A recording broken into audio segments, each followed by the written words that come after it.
they gave.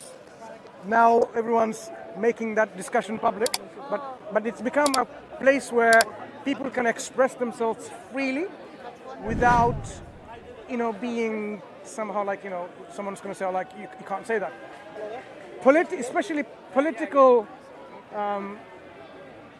affiliation or not, people can just say why they disagree with this policy and so on. We have people who are anti-vaxxers, against vaccination. There are someone also who don't believe in the earth being like a globe, flat earthers, vegans, and many discussions is mostly about religious nature. Took it with atheists, agnostics, so discussion between Muslims, Christians, and all these groups because it's a very nice platform in which you really can go to the detail, which you can't normally have that in an academic setting, because academics won't allow confrontational, like a crossfire type discussions. Because in academics, you make your opinion, you're both happy at the end of the day, that's it. But from this, the truth doesn't come out. If you're professors or whatever, when you have a curriculum of philosophy, for example, you don't say, okay, this is where Descartes or Kant were wrong. You never say that. You say that's their opinion, and you might want to bring a critique of that, how strong and so on and so forth. But in a discussion like this, you will see people strongly expressing like, this is where people are wrong, this is where the truth is, and then people can then make a decision based on what the overall assessment is. So like we come here as Muslims, this is my friend and my brother Hashim, we talk about Islam on several levels. One is to let people know what they don't know apart from the media, because there's a lot of propaganda materials there. Islam has been demonized and it's been robbed of the beautiful values that it has, and it's become the scapegoat, like the go-to of like, if you are this. When America and the Soviet Union, they were the superpowers. After the collapse of the Soviet Union in the might, as we expect with the United States of America, they're like, Russia is a pocket here and there, right? What happened? People still needed a bogeyman. They wanted to say, this is the enemy. So they had to create an enemy. And guess what? What enemy do they need? They need an enemy that doesn't, or an enemy which goes against the values of consumerism. Because what they want is, meaning what? The West in its broader makeup, we want people to consume what we ask them to. Go and watch that film. Go to this restaurant, eat this.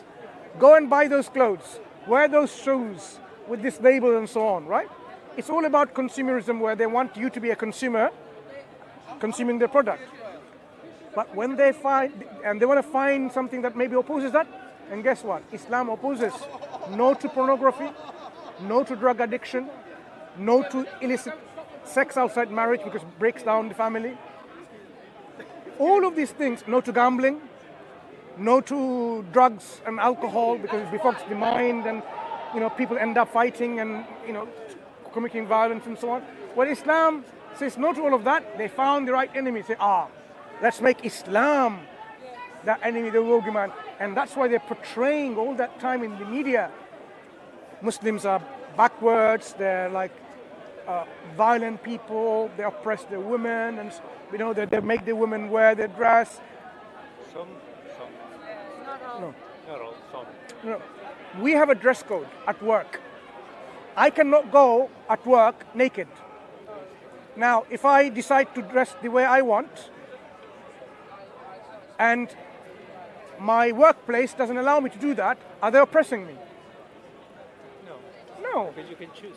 No, I cannot choose to walk naked, can I? Go to my workplace naked? I cannot do that. But this, I don't call it an oppression, because they have a particular code of... I really don't want to argue with you about that. So. But we agree in that it has been satanized, and it's not fair, and it presents a very stereotypical image of a wonderful religion, ancient religion, and the Arab countries have been one of the builders of civilization. civilization. They had great scientists and mathematicians, and many people don't know that. We agree on that. Yes. Yeah. And also, I believe that Islam has, as all the rest of the religions in the world, the darkness and the lightness of the human soul. So, But also the Catholics and also the Protestants, and also even the Buddhists, the Buddhists. who we always think that they are mostly Pacific. Yeah, mostly. Yeah. Some not. So when it comes to it, there's a lot of similarities. When it comes to capitalistic societies in which it's all about consumerism and product consumption and so on, there's a lot where we need to raise this awareness, where we are not just material. We have something which is a soul or our inner spiritual self in which we express emotions, we express love and sympathy. That the materialistic world can try to feed you, but they're never going to make you happy. The more money that you have and the more the wealth you have, more cars and houses you have, you're never going to be happy. You need more and more and more. I agree with that. Yeah. So this is where, our Creator has created us with a balance of life to live. We need to find that balance, and where is the balance come from? Religion has always been a way of life of people in connection with God and God's will. But people have changed and distorted and went away. They came away from the actual message that God sent with prophets and messengers. And through that deviation, they made different religions. In essence, there is only one God, and there can only be one religion, which is the religion that God approves of. But people have moved away from it. I mean, when God spoke to Moses, the prophet, do you believe in the existence Moses existed? No, we're atheists. Okay, fine. But historically speaking, Agnostic or atheist? Atheists. atheist. Firm? Yes, we were brought up in the Catholic religion. We're from Mexico. Mexico. I see. Yes. Okay. Were they that bad? The Catholics. No, but we did not. Okay. That would It drove you be to. your answer, but not mine. You know, Okay. It's It's not my. I'm just asking. it's not going away from a bad religion. Is that, at least for me, is that the evidence of not existence of a God for me. Okay. And I don't want to impose that to No, anyone. that's perfectly And fine. and I respect people from every religion. What I don't respect is people Imposing it. imposing it or faking it or using the religion as a way to disregard other Sure. people. So I'm very respectful of. No, we see that already in the conversation. But I wanted to. You said without evidence. What do you have any criteria in mind as to if I see this evidence, I'm going to believe in God? Have you got any such criteria? I think I have a lot of evidence of the non-existence of God for me. Okay. For me, I don't want to. We won't be offended. Trust me. We got thick skin for the time we have been here. We have heard it all, so don't think we'll be surprised. But I just want to know, like say for example, if you're saying there is no evidence of God, okay? I know. I'm saying the opposite. Yeah. I'm saying there's a lot of evidence of not existence of God. So there's no God. So if I were to, that's fine. If I were to ask you, you know that we know that we exist, you exist, this environment around us exists, the universe exists. Where do you think all this came from? For me, chance. For me, All of it? yeah. So you think something which is not existing comes into existence by chance? Yes. How is that logically possible? No. Have you ever seen something come into existence But I don't, from nothing? I don't pretend that the human mind can understand. I believe in mystery, but But you just said chance. yeah, I believe in mystery. Yeah. I mean, there's a lot of things that we don't know. But my answer is not then God. No, but I didn't tell you to then God. I'm asking you about the universe, not about God. I'm asking you about what is existence. But I don't believe in the idea of creation. No, but I'm asking you So you about believe the universe is always there? the existence of the universe. With a big No, bang. I believe there's something that has been always there. And What is we that? don't understand what it is. And this universe has an origin for me, and that origin is about maybe 0.8 billion years. the Big Bang, Yeah. and it came from what we believe now is nothing. We believe. But that's not what the scientists tell us, though. You sound Universe- like a religious person when you say I believe. Yeah, I believe. But when you believe, it's not based on No, evidence. no, because Your belief is not based on evidence. yes, exactly. So you're a religious person, not really an atheist. Well, You know, atheists, they if you say can see strongly, that we like don't have a that, yeah. belief. We I thought know. you would go I to the don't line of believe in science. God. I was brought up in a I am, home but I believe the that I don't think a science. scientist will say I supports believe. that, No, and I- They will understand say that I evidence. I don't agree but I with you. I respect think there's a all lot the of religions. science I that is based respect on all the belief. beliefs. A lot of science. When you say Because you are an atheist, it's a statement don't where think you science reject the possibilities has of the a ability to creator respond of our to universe, any right? That's what. question or every question. I It- believe it's science something has the ability more in to my present baseline where questions, I look up at to the the- world to the and I do problem not of think mystery. there's a God there. You know, so for me, And I there's a lot envy of the people that do mysteries believe in that God have been because I solved. did not grow When up you with say you don't, One of those when you see is- the universe, you see the operations within the universe in such a precision engineered way in nature. But then you're saying these A things scientist will never call it a mystery. are not explained by an originator that They will brought go based into on it. nature. They just They will go. Yeah, All they will like say, that? We don't know. Well, it was the a lot of universe that was scientists created, talking about the and mystery. many planets probably have life, and we don't know about them, and we assume we are the only talking ones about- because we do talking not about have the- the Scientists will not call technology it a to mystery. reach other He will say we planets. don't know. But there are In fact, I other understand He is this agnostic, not an issue about by He doesn't rule out the probabilities, possibility of- one of those planets out of possible Anyway, I would like to worlds listen to one discussion. maybe has given us rise to the life in here. But underlying that, there's a big assumption we're making, which is there are laws operating in our universe, but laws are abstract concepts. They're not physical. These laws can never enforce in physical reality, in material reality, their effect. Any laws that we've discovered, say the laws of electromagnetism, laws of gravity and attraction and so on, I can write, perhaps you can yourself write the theory of relativity on a piece of paper and solve the equation. That equation itself cannot force in reality those laws. Just for example, highway code to drive, right? You have motorway laws of how to drive. They're books. In UK, it's called the highway code. So in your country, Mexico, there must be similar kind of books where when you pass your driving test, there's a theory that you have to learn, the laws and regulations. That book, the code, the law, itself cannot implement and say, oh, fine, because it's not conscious. It's just some material. It's a model. It's a model to Yeah. explain the But reality. that law cannot enforce itself. Enforcers are human beings who has devised or discovered or made that law, and they will enforce it. In our universe, we have discovered laws. These laws are not conscious. They don't have a brain or neurons. They do not will. So they're basically a description of how things are operating. So a law cannot enforce itself like laws to attract. Say a bigger object pulls a smaller object. That law, the law itself is not enforcing it. A massive problem for people who are atheists to explain that. Why? Because you cannot explain how a law enforces, which is just like numbers are mathematical. Okay, numbers don't have real existence. They're abstract concepts. 2 doesn't exist. It's an abstract thing. A law is like this, an abstract. How does it implement it? Maybe the difference is I don't need a God that orders reality. It's not about need, it's about acknowledging. So when I see a painting Because with, the difference maybe is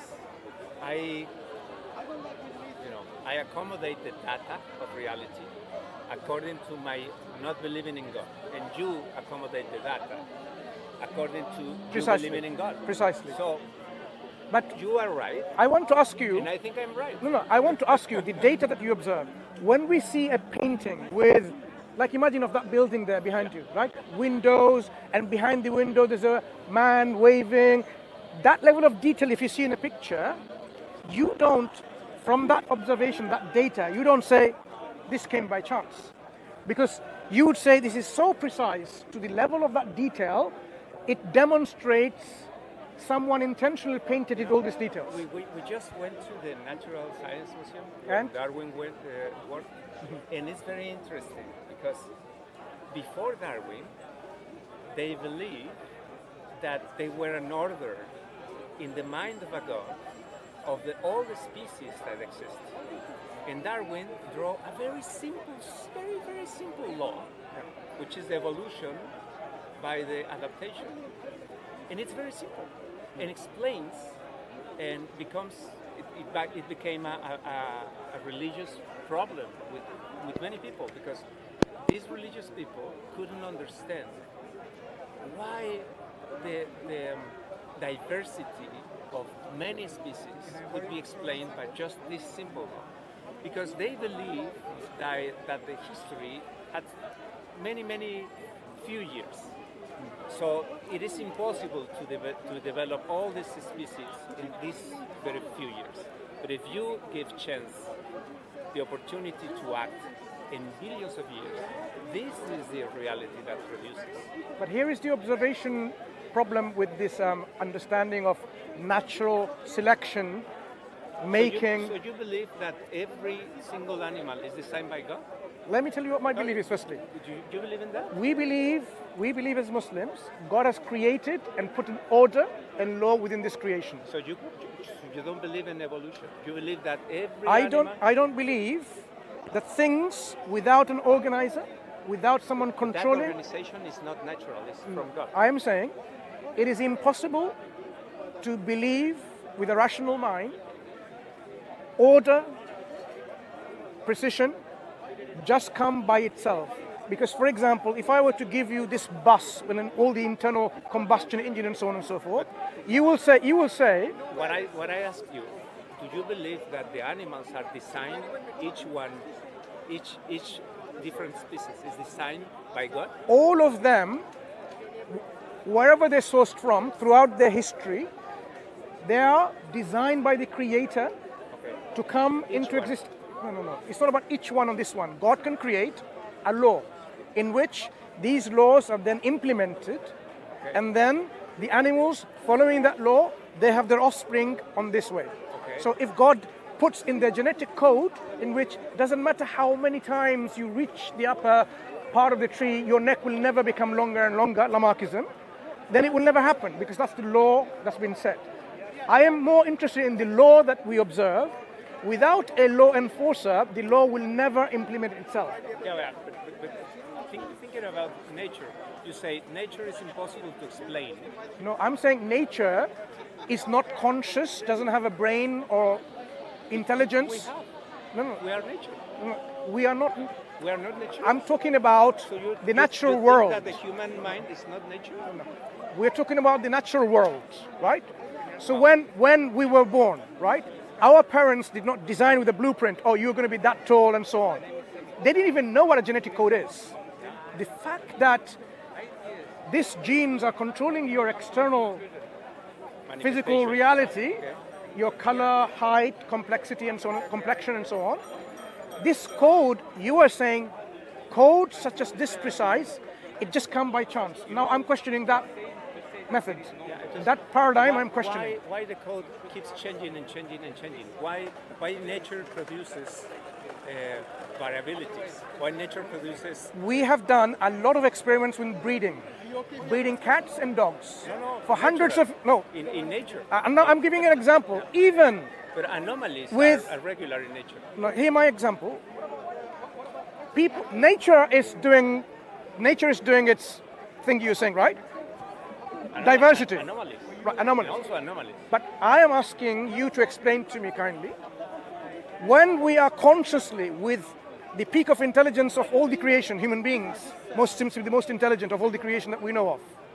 When they start breeding a dog, we can't make it into another species like an elephant. There is a species boundary in our genetic code. Yeah, but I'm not... Because you are coming from the creator paradigm. No, I'm asking... I'm not coming from the creator I'm coming from a scientific paradigm. When we look at the data, doesn't matter how many times you breed a dog. I don't think so. Because Have we made ourselves breeding a dog becoming into an but elephant? that's not the scientific paradigm.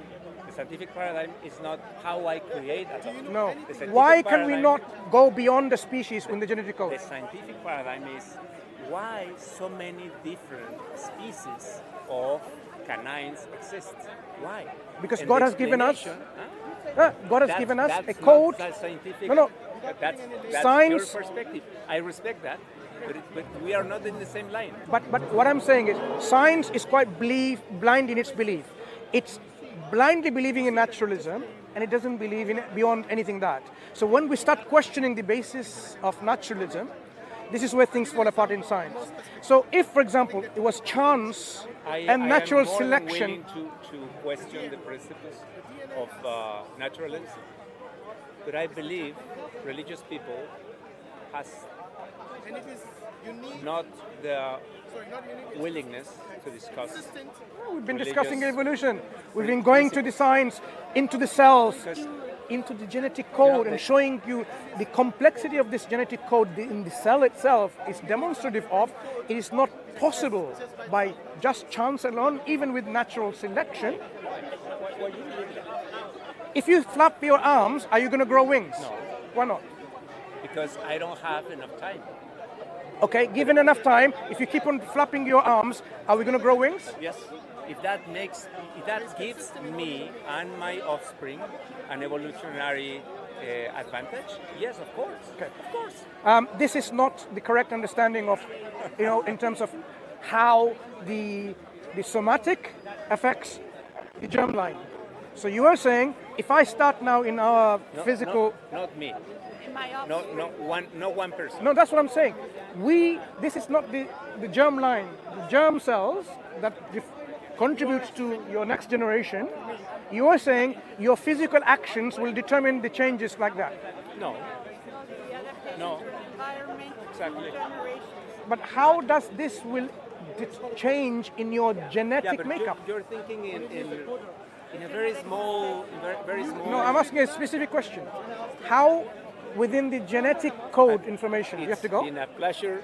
We have to Thank you. leave. It's It okay. was It's wonderful okay. Thank you. talking to you. It's okay. It's Give okay. me It's your okay. hand. Thank you. It's okay. Maybe just